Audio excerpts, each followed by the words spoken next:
ఆయన్నే ఒక స్ఫూర్తి ప్రదాతగా తీసుకొని మరి అంచెలంచెలుగా ఆయన్ని అంటే నా బాటలో ఆయన్ని అనుసరిస్తూ ఆ అనుకరణలో అనుసరించడంలో తర్వాత ఉన్న ఆనందాన్ని పొందుతూ ఈనాడు నేను ఒక సానబెట్టుకున్న ఒక వజ్రాన్ని మీ అందరికీ నేను తెలియజేసుకుంటున్నాను. అంటే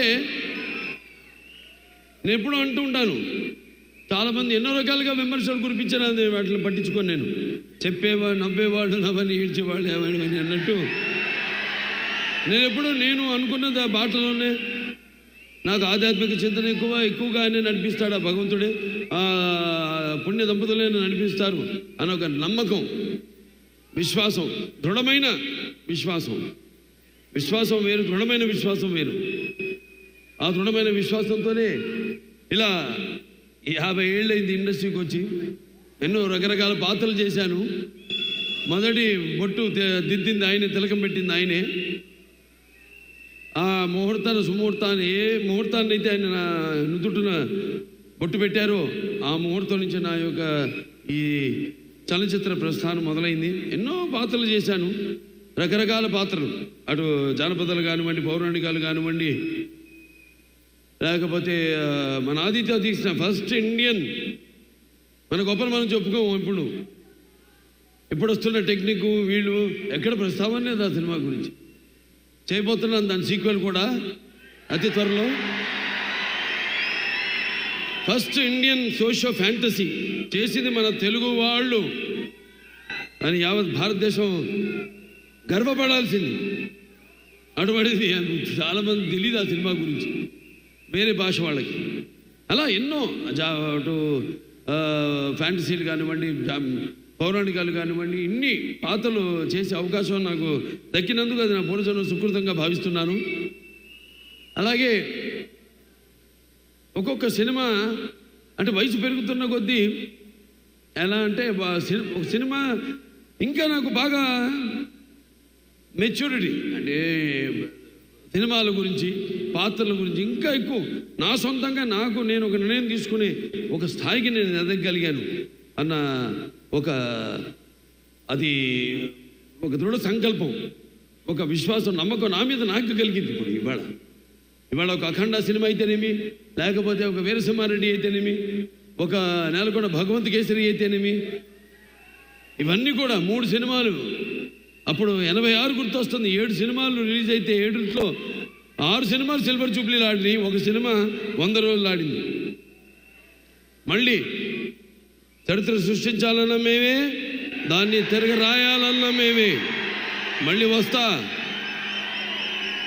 మళ్ళీ జాప్యం లేకుండా, ఎందుకంటే ఒక అవకాశం ఇచ్చాడు. అందరూ 2వ ఇన్నింగ్స్ అంటారు, అది ఎప్పుడు ఏదో ఒక రిటైర్ అయిపోయినా కొంచెం దారి మార్చుకుని మళ్ళించుకుని ఏదో క్యారెక్టర్ ఆర్టిస్ట్ కాను లేకపోతే అది కానీ అట్టా కాకుండా ఇవాళ నాకు వచ్చిన ఈ అవకాశం అది నా 2వ ఇన్నింగ్స్గా తీసుకుని ఈ యొక్క 3 సినిమాలు విజయం తర్వాత మనకు 3 సార్లు మన అక్కడ హిందూపురం ఎమ్మెల్యేగా గెలిచినందుకు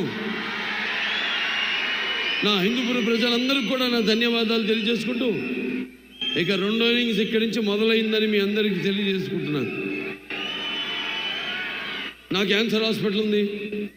నా క్యాన్సర్ హాస్పిటల్లో మా డాక్టర్లు, మా కార్యవర్గ సభ్యులు అయితేనేమి, మాకు బోర్డు మెంబర్స్ అయితేనేమి, లేకపోతే మా డాక్టర్స్ అయితేనేమి, నాన్ మెడికల్, పారామెడికల్, లేకపోతే నర్సింగ్ స్టాఫ్, వాళ్ళందరూ అవిశ్రాంతంగా పడుతున్న శ్రమకి ఫలితమే నా ముందు ఉన్న చైర్మన్స్ అయితేనేమి, నాకు ముందు ఉన్న బోర్డు మెంబర్స్ అయితేనేమి, వాళ్ళందరూ నాకు ఇన్స్పిరేషన్గా ఇవాళ ఆసుపత్రిని ఈ స్థాయికి తీసుకురాగలిగానంటే మీ అందరి సహాయ సహకారాలతో.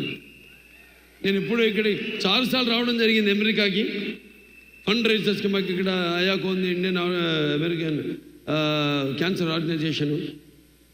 అలా ఇక్కడికి వచ్చినప్పుడల్లా మేము చేస్తున్న సేవలను గుర్తించి మీరు అందిస్తున్న సహాయ సహకారాలు, అలాగే బ్యాంక్స్ వాళ్ళైతేనేమి, లేకపోతే public and private industry sectors అయితేనేమి, అందరూ దాతలు, మీ అందరి వల్లే ఆ ఆసుపత్రి దినదినాభివృద్ధి చెంది ఏదైతే అత్యాధునికమైన పరికరాలు వీటిని అన్నింటినీ అంటే అప్డేట్ చేసుకుంటూ అందరికీ మేము ఈ సేవలు అందించగలుగుతున్నాం.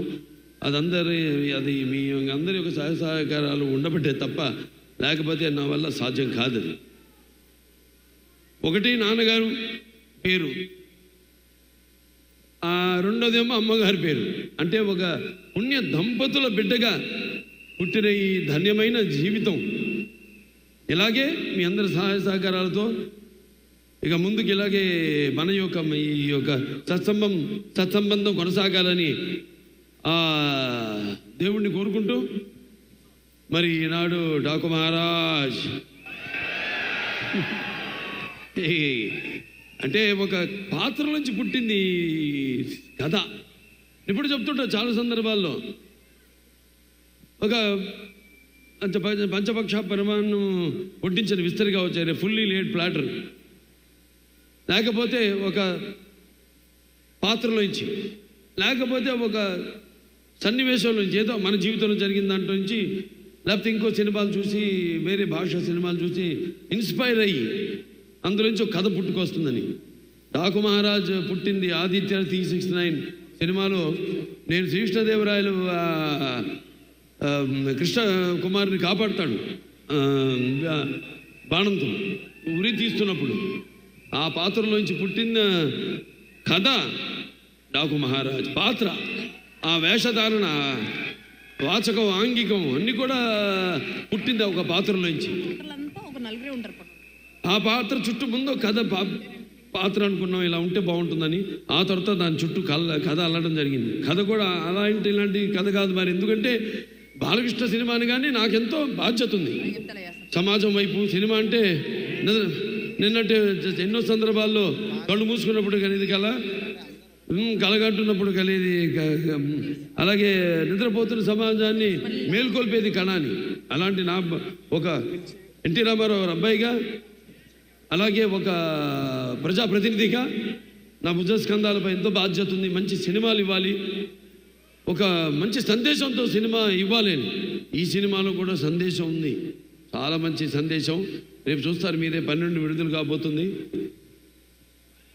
సో ఇలా చేసుకుంటూ ఒక్కొక్క పాత్రని ఎలా ఉంటే బాగుంటుంది ఏంటనేది ఇది ఒక సమిష్టి కృషిగా భావిస్తాను నేను. ఇప్పుడు ఏ సినిమా అయినా సరే ఏ ఒక్కడి వల్ల కాదు సినిమా. సో అలాగే నిర్మాత నాగవంశీ గారికి నా మీద, బాబీ డైరెక్టర్ గారి మీద ఉన్న నమ్మకం, మీ ఇద్దరం కూర్చుని మరి అంతా డిస్కస్ చేసి సబ్జెక్ట్ ఎలా ఉంటే బాగుంటుంది అని ఒక డిజైన్ చేసుకుని సబ్జెక్ట్ని చేసిన సినిమాని రేపు రాబోతున్న మన డాకు మహారాజ్. డాకు మహారాజ్ టైటిలే చాలా, ప్రతి టైటిల్ నాకు ఒక ఛాలెంజ్. సరే ఏం చేద్దాం, టైటిల్ ముందు అనౌన్స్ చేద్దామా అంటే వద్దన్నా, నేనే హ్యాపీ వద్దండి, అది సినిమా టీజర్తో పాటు మనం రిలీజ్ చేద్దాం, అప్పుడే ఆ టైటిల్కి ఫుల్ జస్టిఫికేషన్ చేసిన వాళ్ళు అవుతాం. ముందు జనానికి ఎక్కాలి, టైటిల్ ఎక్కాలంటే నా అభిమానులు ఉన్నారు, వాళ్ళే నా ప్రచారకర్తలు. ఏ సినిమా నేను నా ప్రతి అడుగు, ఎందుకంటే నాదొక ఓపెన్ బుక్ అని అందరికీ తెలిసిందే, దాపరికాలు లేవు, ప్రతిదీ తెలుసు. కాబట్టి ముందు మరి భావసరాణి జన్మాంతర సౌహృదాణి అంటారు. పోయిన జన్మలో ఒకరిద్దరితో మనకు తెలిసిన వాళ్ళు ఉంటే ఈ జన్మలో ఏదో కొంత వాళ్ళిద్దరు ఒక 5-6 ఒకళ్ళు పొందొచ్చు. కానీ ఇన్ని లక్షల కోట్ల వేల లక్షల కోట్ల మంది అభిమానులు పొందడం అంటే అది మరి ఏ పూర్వజన్మ సుకృతమో లేకపోతే ఏ జన్మల అనుబంధమో, ఏ విడదీయలేని అనుబంధమో కదా నాకు అనిపిస్తూ ఉంటుంది. సో ముందు వాళ్ళని దృష్టిలో పెట్టుకుంటాను, అలా ఒక కథను తయారు చేసుకోవడం. మరి ఈ సినిమా విషయానికి వస్తే అందరూ అద్భుతంగా, అందరూ అంటే నటీనటులు కానివ్వండి, లేకపోతే తాంత్రిక నిపుణులు కానివ్వండి, అందరూ కూడా చాలా అద్భుతంగా ఎవరెవరు వాళ్ళు ఒక కర్తవ్యాన్ని అప్పచెప్పిన పనిని వాళ్ళు 100కి 100 వాటికి న్యాయం చేశారని చూస్తారు రేపు సినిమా స్క్రీన్ మీద. డిఫరెంట్ జానర్ అంటే మన తెలుగువాడు ఏంటనేది కూడా ఈ సినిమాలో ద్వారా తెలియజేయడం జరిగింది. సో అలా చాలా మంచి నిర్మాత మా నాగవంశీ గారు. నా అభిమానుడుగా ఫ్యాన్ కూడా ఇక్కడే డలాస్ వచ్చిపోతుంటాడు ఆయన ఎక్కువగా. ఆయన ఎంతో ఒక మంచి నిర్మాతలు, అందరూ మంచి నిర్మాతలే. కాకపోతే ఇప్పుడు మీకు తెలుసు ప్రతి వాళ్ళు అందరూ పోటీ పడుతున్నారు. ఏది ఎంత కుంచుకుపోయింది, ప్రపంచం అంతా కుంచుకుపోయింది.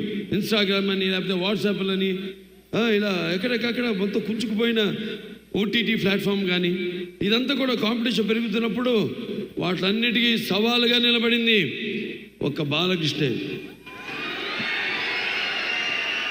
రెడీ, వాళ్ళ పని వాళ్ళు చేసుకుంటారు, మన పని మనం చేసుకుందాం అంతే. వాళ్ళ గురించి మనం ఏది భారంగా భావించకూడదు, లేకపోతే బాధగా భావించకూడదు. వాళ్ళు చేసుకోనివ్వండి. ఎందుకంటే టెక్నిక్ పెరుగుతుంది.